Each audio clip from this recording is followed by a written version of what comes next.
I think folks are going to be blaming Common Core, and they will, with enthusiasm, make Common Core look as if it's a culprit to some problems. Now, I happen to have been to a certain school. I think it's the second grade, and they were doing literary appreciation or something like that.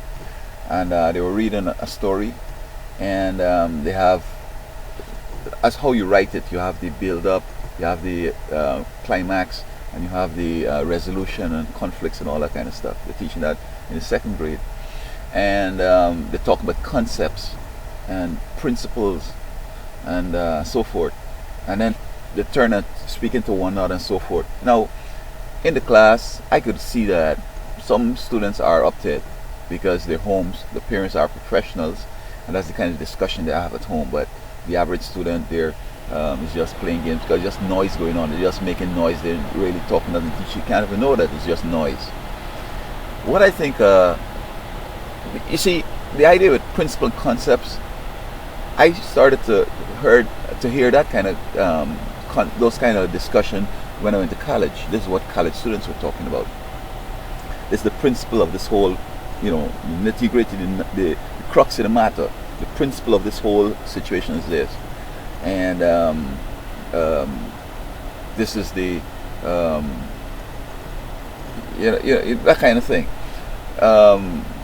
What I think is happening though with those students, and I'm not sure how long they were doing this. I need to explore it further to see if this is with Common Core or if this is how they had been doing it before, because this thing is so rigorous that these kids can get burned out real quick. By the time they reach high school, which I've done in high school years back, 4 years ago, and these students are tired. And I was just wondering why. Now they're doing drugs, and then of course, I guess this rigor of things that, because you see, what I think should be happening is this: we have elementary school, we have middle school, high school, and then tertiary education, primary, secondary, tertiary. I think that according to the Bloom's taxonomy, where he has about 6 different objectives or type of mental cognitive development, things like knowledge, understanding, application, evaluation, synthesis, and there's another one. Anyway, what I think should be happening in the elementary school, they should just be concentrating on knowledge, building up knowledge.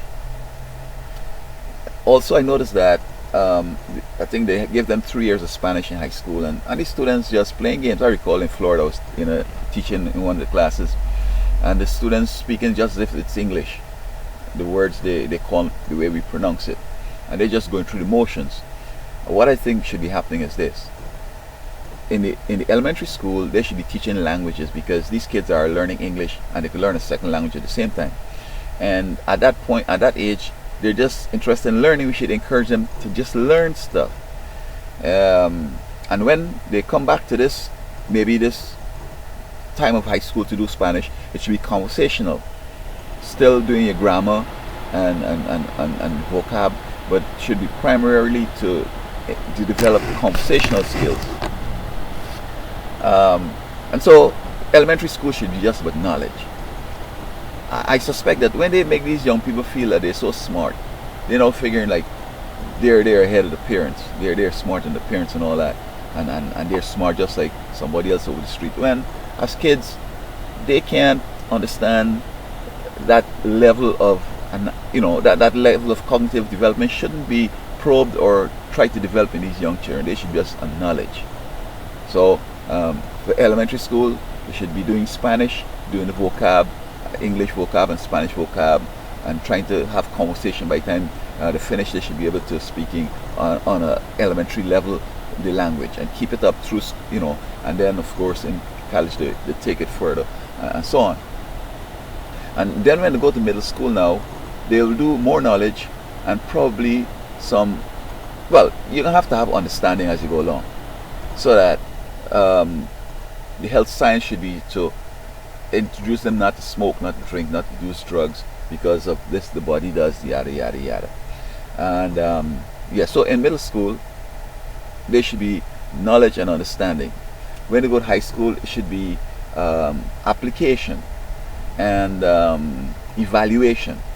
So when they reach into university now and college, they should be doing things like synthesis, creating new ideas, because you just can't have these young people in elementary school trying to create new ideas when they don't understand all the information is yet. What they can be doing is just reinventing the wheel. Um, I've seen people drop out to Harvard University, and all of the billionaires, they don't have knowledge, and so they're trying to play, creative and going up on that synthesis level and trying to come up with stuff, which if they had, good education, they would realize that they wouldn't even be thinking like that. One guy thought about he could put some garden hose up in the sky to do something up there. I mean, how you can get garden hose up in the sky? How you gonna have that? So where planes gonna fly? It was so stupid. But these folks dropped out of Yale, Harvard or whatever, and so they learned the knowledge. They know the times tables. They know a great vast vocab, so they don't have to be cursing and using the same word to describe every situation. And as I say, give them some ability to apply the thing. You learn this, you apply it in your life as you go along, because you see, you don't want to just know stuff. You want to be able to apply it to yourself and to change the way you see stuff. You're going to be changed, as it were, so that when you study about health science, you know how to brush your teeth, because you don't want to get cavities and the whole 9 yards. You don't want to get obese, so you avoid these things you eat, so you do this, exercise, etc. Knowledge and applying the thing. And in middle school, as I said, they could do more advanced application. And in high school, they go up to evaluation and so forth.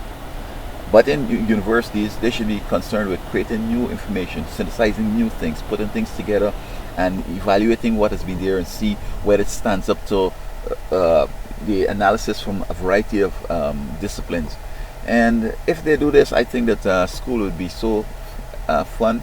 We'd go back to creating things again, because all the inventions today is just modifying something. Somebody made a car, you just make a car without this, with add on this, add on that. We need to have, come with something completely different. And this piggybacking thing that they try out here, I don't like that.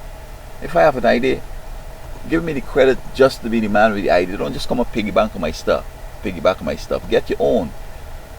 For example, I might say a door. A guy can come and say a double door, a blue door. No, talk about something else. Talk about the wall or the glass or something else. Everybody should come with something different. No piggyback on nothing. But this was a way of helping folks who don't have no ideas to feel like they have ideas, or to feel like they are part of the game, by just taking people's ideas and adding something to it or changing it around a little bit. No. Get your own stuff. And I think if we do that, it would affect patents and creating new ideas and so forth. It would be not changing the color or the size or something, or just making some cosmetic changes enough to qualify it's a new product, and so on. Come with something new. I think this is what we ought to do, and I hope that drilling these elementary students is not part of Common Core. I don't think it's that. If that's the case, we need to postpone that a little bit, so that you don't want them to feel that we're too confident and they know stuff and just become obnoxious and don't want to listen to teachers or to the parents or anybody that has passed through that, because there's no way no elementary students would know more than even a person who hasn't gone to school or to college certain things, because they've experienced it. And that's what education is about, giving you an experience early, so you don't have to go and wait. You have it earlier, and you don't have to go and make those mistakes to learn that, etc., because some things are very deadly. And if you wait to experience it just to get the education, a lot of people have died or are maimed permanently.